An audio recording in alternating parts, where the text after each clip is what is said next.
All right, ladies and gentlemen, today we're going to talk about what type of schedule do you have? We all have the same 24 hours a day to do what we want and need to do, right? So, how do you position your day on a daily basis? Now, a lot of us, like myself, have a job that we have to go to. It's very important that you don't overload that schedule, because if you overload that schedule with uh, other people's requests, then you don't have time to facilitate your needs or those that are what you would consider a priority in your life, right? So you want to make sure that you're able to do first things first. And that's based on what you want to get done, right? Not what I want to get done or your neighbor wants to get done, on what you want to get done. So if you're going to make a list of things that you do regularly, that you have to do, you need to do, or you want to do, would that list be the same?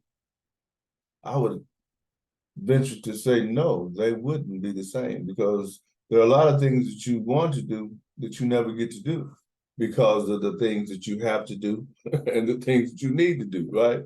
So uh, being able to do some of the things that you want to from time to time is a reward, if you will, right? Like taking a vacation or buying a new car, right? Those are rewards that you get for the commitment that you have for doing the things that you need to do and have to do, right?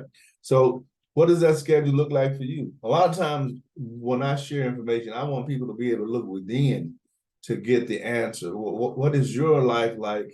And your life is the way it is because of you, because of your choices. Now, it's not my choices. It's not because I want you to be um, successful or I don't want you to be successful. It has nothing to do with me. It has everything to do with you.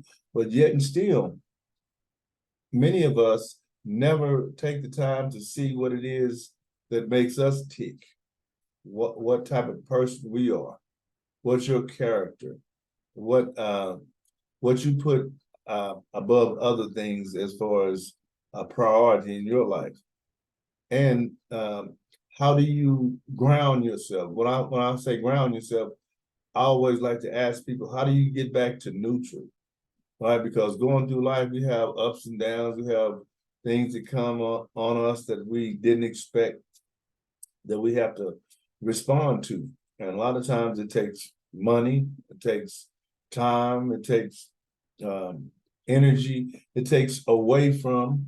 So when all that's going on at one time in your life, how do you get back to where you can handle everything? Because it's important that you understand that you have that ability.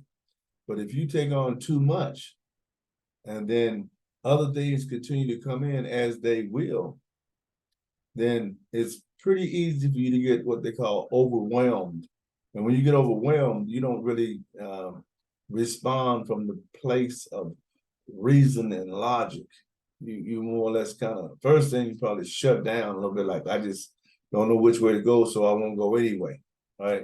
Which is not the direction either. But it is better than just going in a wild hair direction, doing something because of an emotion, right? You want to kind of think about it, because a lot of times um, permanent action taken to solve a temporary solution puts you in a lifelong tailspin, and you don't want that in your life, because that's not the way to go. But being able to look within and seeing what you do like, and putting those things in a priority, and then scheduling your life so that you can do those on a regular basis, or as regular as possible, right? Because when you're able to live your life as if you're not, you know, being forced to do something, like uh, a job is one thing that we have to do, many of us. And that sometimes, depending on the job, can stress us out because of the people that we work with, the environment that we work in, or the type of work that we don't like that we have to do because we need the money. Those type of things are not good for the longevity of a person's mindset, as well as the way they go through life. Because life is really short, right? It's not that we all have an expiration date. So you want to position yourself so that you can follow a schedule so that you can kind of begin to free up as much time as possible.